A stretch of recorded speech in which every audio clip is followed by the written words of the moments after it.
When it comes to investing your money, there are a lot of different opinions on the best way to do it. Some people advocate maxing out your 401k as soon as you have some extra cash, while others say you should hold off until you've paid off all your student loans. So what is the right order for investing your money? What do you invest in first? Hi, if you're new to the channel, my name is Tay from Financial Tortoise, where we learn to grow our wealth slow and steady. When it comes to investing our money, there is an endless list of choices to make. 401k, IRA, HSA, student loans, mortgage, etc. The list never ends and we're constantly fearful of making the wrong choice. That is why in this video, I want to share with you what I personally believe is the most optimal order for investing your money. Yes, every situation is different and there's no way we can cover all the different scenarios in this video. But I firmly believe there are some general guidelines that most people can follow to make sure they're putting their hard-earned money to work in the most optimized way possible.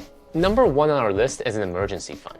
Before you put a dime into the stock market or anything else, your first order of business should include building up a reasonable buffer of cash. Store it in a simple checking or savings account. The exact amount will be different for everyone, and much depends on your personal risk tolerance, but I recommend at least 3 to 6 months. I know it's not an exciting activity with your money, but there is a good reason. Imagine an emergency fund like bowling guardrails. These bumpers essentially keep your bowling ball from falling into the gutters. They keep you in the game even though you might have launched the ball improperly or your ball started spinning in the wrong direction. Think of an emergency fund like these bowling bumpers. Life will always throw you curveballs and you need to be ready for them at all times. For me, a good chunk of my curveballs are most often related to my car. It might have to do with the fact that both my wife and I drove clunkers for the first 10 years of our marriage. One time, my car wouldn't start and the mechanic told me it would cost me close to $4,000 to fix the problem, or I would need to purchase a new car. Now, if I was in a more precarious financial situation and didn't have cash in my bank account, $4,000 could have easily kicked me off the game.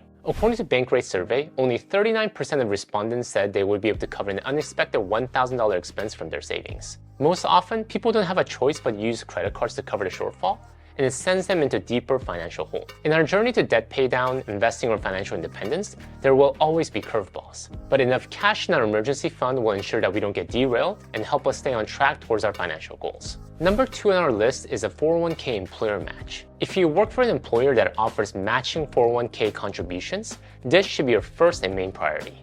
Before you do anything else, take full advantage of your employer's matching contributions. Why? Because 401k match provides an instant, guaranteed 100% return on your investment. For example, let's say that your employer matches 100% of your contributions up to 4% of your income. If you make $100,000 a year, when you contribute $4,000 into your 401k, your employer matches you dollar for dollar another $4,000. You're essentially making a 100% return on your investment instantly. There's not an investment in the world that offers risk-free returns like that. The stock market doesn't, rental property doesn't, and even a lucky streak in Las Vegas can't compete. If you aren't sure of your company's 401k employer match policy, ask your HR department or your benefits manager if they have an employer match and how it works, and take full advantage of an employer matching contributions. A quick note, if you don't plan on staying at your company for too long, make sure to ask about the vesting schedule. The vesting schedule will tell you how long you have to stay at the company in order to keep the employer's matching contributions. The most common length of time that an employee waits to be 100% vested in a company match is around 3 years. Consider this when you're thinking about moving jobs. You want to be aware how much money you're leaving on the table by accepting a new position.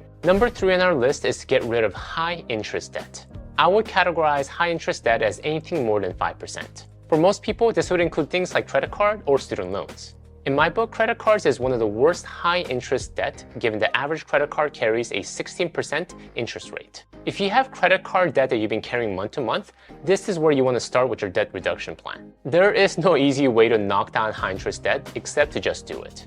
List out all your high interest debts and create a plan for getting rid of them. You can use the debt snowball method or the avalanche method, whichever one that best motivates you. Once high interest debt is knocked out, you'll be amazed at how much income you have available to optimize the rest of your finances. Alright, once your high interest debts are paid down, the next on our list is max out your Roth IRA. In my personal opinion, the Roth IRA is one of the most tax-efficient accounts available to investors. In a nutshell, with a Roth IRA, contributions are made on after-tax basis, but any growth is tax-free. Of course, there are conditions such as needing to leave the money in your Roth IRA account for at least 5 years, and you have reached the age of 59 and a half.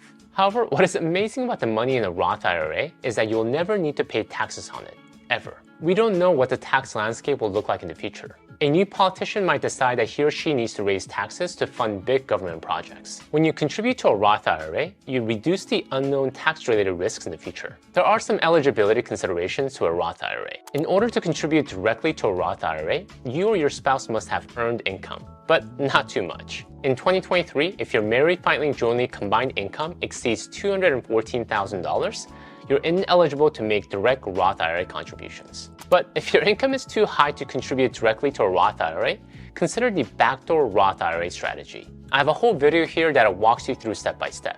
In 2023, the contribution limit for anybody under the age of 50 is $6,500. If you're age 50 or older, the contribution limit is $7,500. The number 5 on our list is take advantage of Health Savings Account, also known as HSA. Now, this may not be for everyone, since in order to contribute to an HSA, you need to be eligible to do so.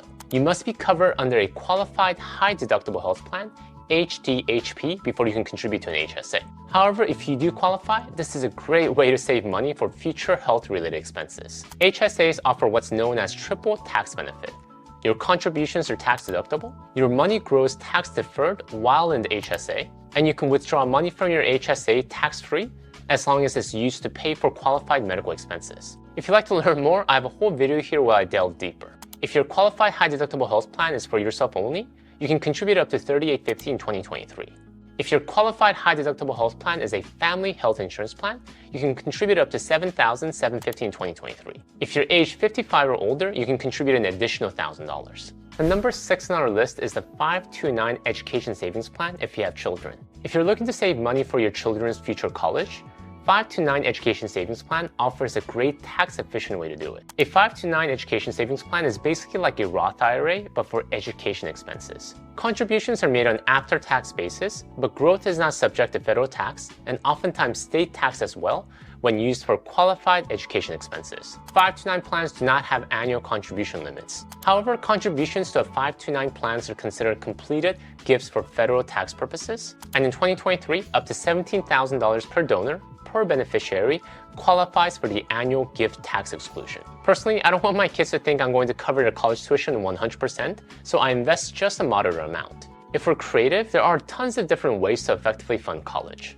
I personally had my college paid for by the US Army, and my wife had her nursing degree paid for by her future employer. So though I like to have the 529 Education Savings Plan as an option, I don't want my kids to completely depend upon it. Alright, the number 7 on our list brings us back to 401k. But this time, not just for the match, but to completely max it out. Just because we've taken full advantage of your employer match doesn't mean we can contribute more money to our 401k. This is one of the most effective ways to lower our taxable income and put more money into the market. I have personally saved thousands of dollars per year on my taxes just from maxing out my 401k. In 2023, the contribution limit for anybody under the age of 50 is $22,500. If you're age 50 or older, the contribution limit is $30,000. Number 8 on our list is now the taxable account. Once you've maxed out all your tax advantage options when it comes to your investment, you can start investing additional money into a regular taxable investment account. I talked to a lot of people who are excited to jump into the market, and oftentimes they're opening up taxable brokerage accounts way before they've maxed out all their tax advantage accounts.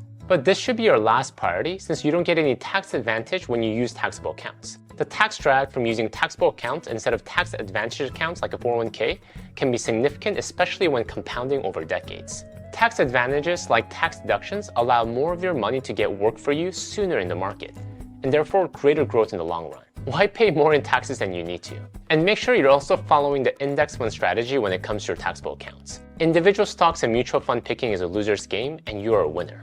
Number 9 on our list is where you can tackle lower interest debt. And I would say lower interest debt are debts with interest rates lower than 5%. Most often this would include low-rate student loans and most car loans, but not include most mortgages. Even though from a financial perspective, this debt may not be hurting you as much, I would still recommend getting rid of it if you have the means to do so. Debt is quite an interesting concept. It is touted by some as a way to achieve the American dream. Others say it's a devil and should be avoided at all costs. My personal perception is this: never let our guard down around debt because it has a way of easily warping our perception about money. When we accept debt as a normal way of life, it can quickly cascade into a borderline dangerous mindset of justification. We can start to fund an elevated lifestyle with that low interest debt. Buying cars we don't need, getting student loans for a degree that won't advance our career. If at all possible, get rid of as much debt from our lives. You're not only taking care of your financial well-being, but your mental and emotional well-being as well. Number 10 on our list is, I personally believe, optional, but a valid way to deploy your money if you choose to do so. And that is to pay off your mortgage. If you purchased a home in the last few years, you hopefully benefited from a low interest rate environment. And you have at least a decade before your loan matures. With a 15 to 30 year time frame, your chances of the stock market outperforming your 2 to 4% mortgage is very high. So I would say it makes sense to invest your extra cash into index funds rather than the mortgage. However, if you're getting to the end of your mortgage and you would like to be completely debt-free, this is a great option. I mean, is there anything better than living in a mortgage-free home? That's it, guys. Thank you guys for watching. If you'd like to learn more about the decision to buy a home right now, please check out my video here. Until next time, all the best.